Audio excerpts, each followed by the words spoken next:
अस्सलाम वालेकुम।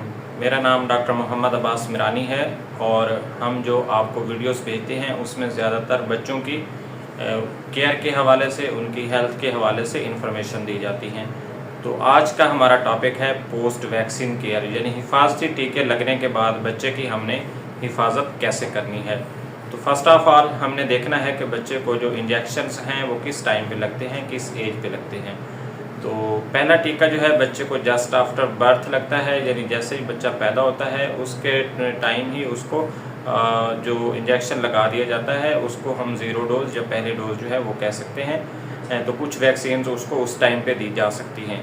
इसी तरह जो दूसरा उसका दौरानिया होता है वैक्सीन करवाने का, वो होता है तकरीबन 1.5 माह पे। तीसरा होता है 2.5 माह पे, चौथा 3.5 और पाँचवा जो है वो 9 मंथ पे होता है। तो इन सब टाइम पे, इन सब ड्यूरेशन पे जब हम बच्चे को वैक्सीन के लिए लेके जाते हैं तो वैक्सीन लगने के कुछ टाइम के बाद कुछ दिन के लिए बच्चे को बुखार हो जाता है। तो उसके हवाले से हम बच्चे की क्या केयर करनी है उसको हम आपके सामने थोड़ा सा एक्सप्लेन करेंगे, ताकि आप अपने बच्चों को इंजेक्शन लगने के बाद ज़्यादा से ज़्यादा कंफर्टेबल कर सकें।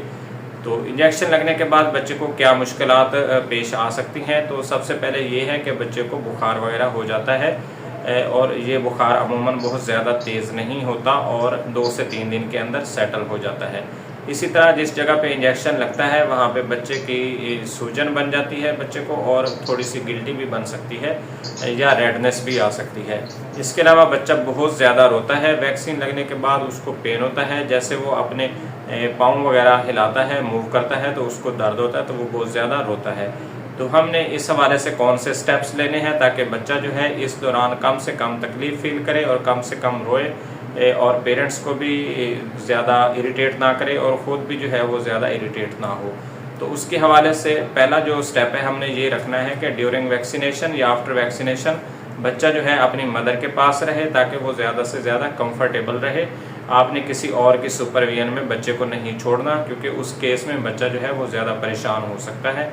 इसी तरह बच्चे को ज़्यादा से ज़्यादा कंफर्टेबल रखना है, मीन्स ऐसे एनवायरनमेंट में आपने बच्चे को रखना है जहाँ पे वो ज़्यादा कंफर्टेबल फील करे और अपने आप को सुकून में पाए। इसी तरह जो माएँ बच्चे को दूध पिलाती हैं वो अपना दूध पिलाना जारी रखें। जब बच्चा बहुत ज़्यादा रो रहा हो, जब बच्चा बहुत ज़्यादा पेन के साथ हो, फीवर के साथ हो, तो उस टाइम बच्चा जो है दूध पीने से खामोश हो जाता है। इसी तरह जिस बच्चे को फीवर है उसको आप पैनाडोल के ड्रॉप्स दे सकते हैं। उसकी मुख्तलिफ मिकदार है जो कि बच्चे के वेट के हिसाब से दी जाती है। इसी तरह कुछ जो है आपको हेल्थ केयर वर्कर्स जो है वो आपको बताएंगे कि आपने बर्फ़ लेके उस जगह पे टकोर करनी है जहाँ पे बच्चे को इंजेक्शन लगा है। इसी तरह कुछ बच्चे जो है वो दूध पीने के बाद भी रोते रहते हैं, तो आप उसमें पैसिफायर या चूसनी का इस्तेमाल करवा सकते हैं। इसी तरह कुछ बच्चे जो है वो बेबी कॉट में या किसी झूले में आप लिटा के उसको कंफर्टेबल कर सकते हैं। और कुछ बच्चे जो हैं वो सख्त कपड़े पहनने से परेशान हो सकते हैं, उनको पेन हो सकता है, तो आपने कोशिश करनी है कि जिस जगह पे इंजेक्शन लगना है वहाँ पे कपड़े बहुत ज़्यादा टाइट ना हों।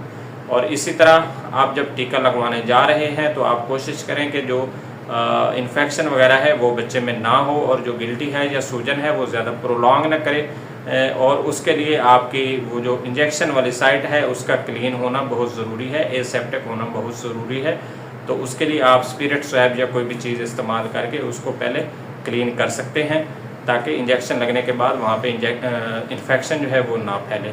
इसी तरह आपने जब बच्चे को इंजेक्शन लगवाना है तो उसकी जो भी बच्चे ने चीज़ पहनी हुई है वो आपने नीचे करनी है और कपड़े के ऊपर से इंजेक्शन नहीं लगवाना। इसी तरह ये जो बुखार ज़्यादातर पेंटावेलेंट वैक्सीन लगने के बाद बच्चों में देखने में आया है, तो मार्केट में कुछ ऐसी वैक्सीन दस्तयाब हैं जो प्राइवेट तौर पे आप परचेज़ कर सकते हैं और अपने बच्चे को लगवा सकते हैं, जिसके बाद उनको